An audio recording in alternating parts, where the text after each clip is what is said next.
ക്ഷേത്രങ്ങളിലേക്ക് കടന്നുകയറി ആചാരങ്ങളെ നശിപ്പിക്കാനാണ് CPM ശ്രമിക്കുന്നതെന്ന് ഹിന്ദു ഐക്യവേദി. ഉത്സവങ്ങളിൽ വിപ്ലവഗാനങ്ങൾ അവതരിപ്പിക്കുന്നത് ആചാരങ്ങളെ അവഹേളിക്കാനാണെന്ന് ഹിന്ദു ഐക്യവേദി സംസ്ഥാന സെക്രട്ടറി സന്ദീപ് തമ്പാനൂർ ജനം ടിവിയോട് പറഞ്ഞു. ക്ഷേത്രങ്ങളിൽ വിപ്ലവഗാനം പാടുന്നത് CPM ബോധപൂർവം ആചാരങ്ങളെ തകർക്കാൻ ശ്രമിക്കുന്നതിന്റെ ഭാഗമായിട്ടാണ്. ക്ഷേത്രങ്ങളിലേക്ക് കടന്നുകയറി ക്ഷേത്രാചാരങ്ങളെ ഇല്ലാതാക്കാനാണ് CPM ശ്രമിക്കുന്നത്. വിപ്ലവഗാനം പാടുന്നതിന് പിന്നിലെ അജണ്ട എന്താണെന്ന് CPM വ്യക്തമാക്കണമെന്ന് ഹിന്ദു ഐക്യവേദി സംസ്ഥാന സെക്രട്ടറി സന്ദീപ് തമ്പാനൂർ പറഞ്ഞു.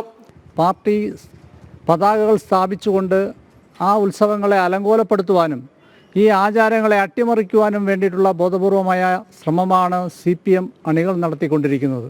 ഇക്കാര്യത്തിൽ CPMൻ്റെ നിലപാട് വ്യക്തമാക്കേണ്ടതുണ്ട്. ഹൈന്ദവ ക്ഷേത്രങ്ങളുടെ ഉത്സവങ്ങളിൽ പാർട്ടികളുടെ പരിപാടികൾ അല്ലെങ്കിൽ പാർട്ടി പതാകകൾ, പാർട്ടികളുടെ വിപ്ലവഗാനങ്ങൾ ആചരിക്കുന്നത് CPM നേതൃത്വത്തിൻ്റെ അറിവോടെയാണോ അല്ലയോ എന്ന് വ്യക്തമാക്കുവാൻ CPMൻ്റെ സംസ്ഥാന നേതൃത്വം മുതിരണം.